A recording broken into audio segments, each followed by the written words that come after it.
بسم الله الرحمن الرحيم الحمد لله رب العالمين والصلاة والسلام على سيدنا محمد وعلى آله وصحبه أجمعين. يا ربنا لك الحمد كما ينبغي لجلال وجهك وعظيم سلطانك حمدا كثيرا طيبا مباركا فيه، ونصلي ونسلم ونبارك على خير خلقك سيدنا محمد وعلى آله وصحبه أجمعين. أما بعد.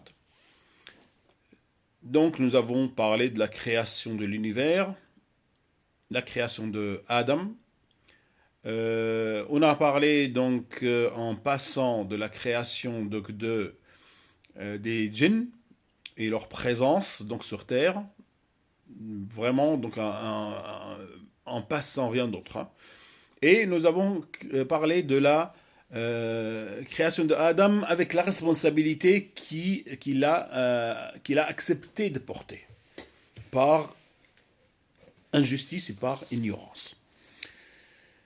On a dit donc, on a parlé de ce qui caractérise donc les principales créations donc de notre dimension, les anges, les animaux et l'homme. On avait dit donc normalement, question de faire ça rapidement, donc normalement les anges, donc Allah les a créés avec la raison, sans les passions, les désirs, les envies. Et c'est pour ça que, à cause de cette absence de tiraillement, de contraintes, donc ils ne font qu'obéir à Allah subhanahu wa ta'ala et ils ne peuvent pas lui désobéir. Allah subhanahu wa ta'ala, en créant les animaux, leur a donné donc justement les désirs, les envies, et donc l'instinct qui les pousse à manger, à s'accoupler, à dormir, et rien d'autre. Quant à l'homme, Allah subhanahu wa ta'ala a mis en lui ces deux éléments. Il lui a donné la raison, il lui a donné donc les passions, les désirs, les envies, l'instinct. D'accord? Et justement pour dire, donc l'homme est en lutte permanente, donc à l'intérieur de lui, de laquelle de ces deux entités doit ou va dominer ou domine. D'accord? Et là justement pour dire, donc lorsque l'homme va contrôler sa raison, il va s'élever donc même au-delà des anges. Et comme on a dit, pour ça, donc les anges se sont prosternés devant lui donc lorsqu'Allah donc leur a demandé de le faire. Et si il n'utilise pas sa raison, il se laisse guider par ses envies, ses passions, ses désirs, donc il va descendre si bas qu'il va dépasser donc le niveau animal. D'accord? Et là justement, pour dire, donc tout le problème est là. Donc en lui donnant la responsabilité, donc bien sûr, dans ce cas-là, cette créature-là, donc si il n'utilise pas la raison pour réfléchir, pour prendre des décisions, pour donc estimer les conséquences de ses actions, donc normalement va être une cause donc de catastrophes qui vont toucher la création. Et ça, c'est ce qu'on voit donc actuellement dans notre monde. On voit les conséquences d'une ignorance, d'une arrogance, d'une perfidité, d'une ambition exagérée, et tout ça, donc pour des intérêts, des choses passionnelles, à des choses charnelles, à des choses matérielles, et tout en oubliant donc l'élément qui fait de lui un vivant, qui est l'âme, cette partie divine qui nous anime. Pour dire, et voilà où on en est. Comme on a dit, donc normalement, Allah Ta'ala a question de remettre toujours les pendules à l'heure, comme on dit, donc a toujours envoyé des messagers, des prophètes, pour justement rappeler l'homme l'objectif de sa création, pour lui donner les conseils nécessaires donc pour surmonter les difficultés de sa vie. Et tant que cet homme-là donc suit ces consignes-là, donc bien sûr le résultat va être bon pour lui et pour l'ensemble de la création.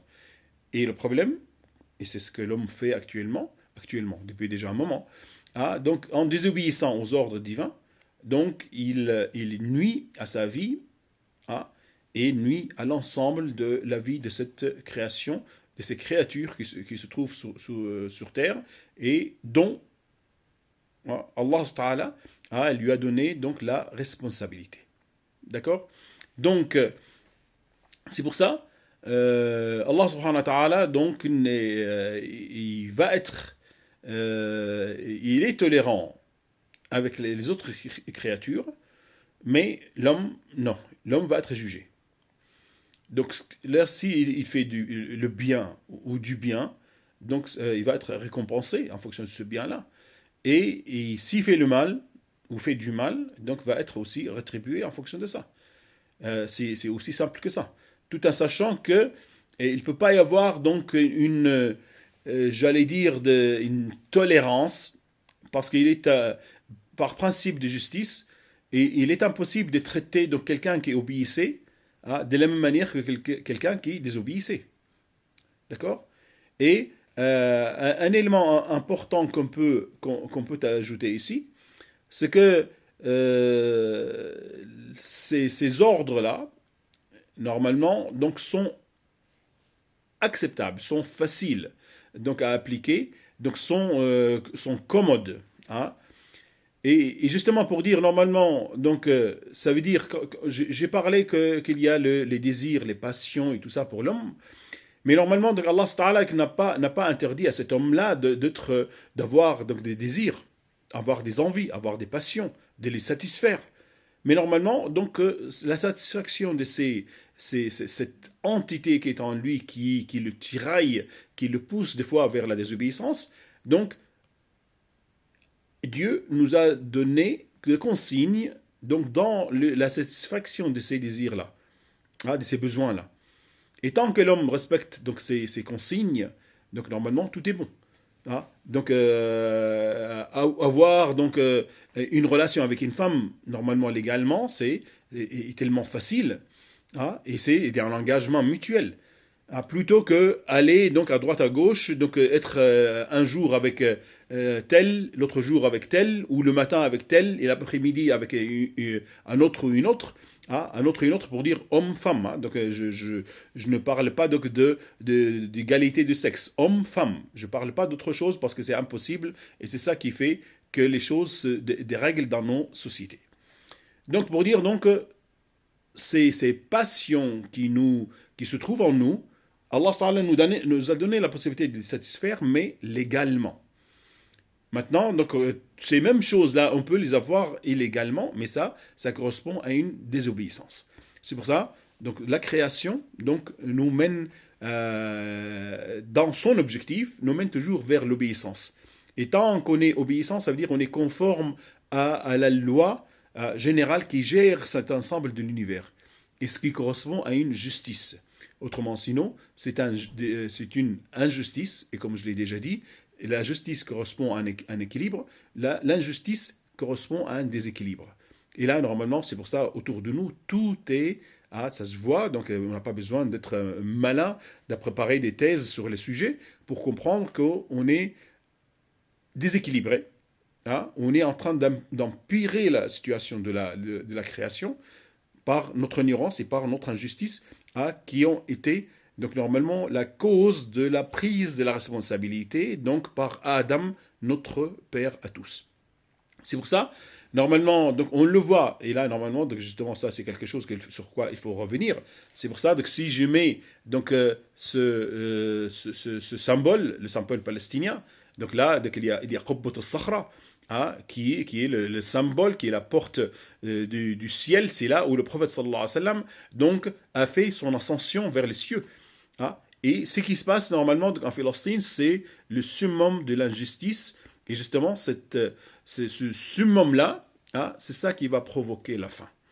Parce que normalement, comme les Juifs donc, le font, ils attendent leur Mashiach, qui est le faux Messie. Parce que normalement, donc, il y avait le premier Messie qui était le Masih alayhi salam, donc le Messie lui-même, Jésus, qui était normalement envoyé pour eux, ils l'ont refusé.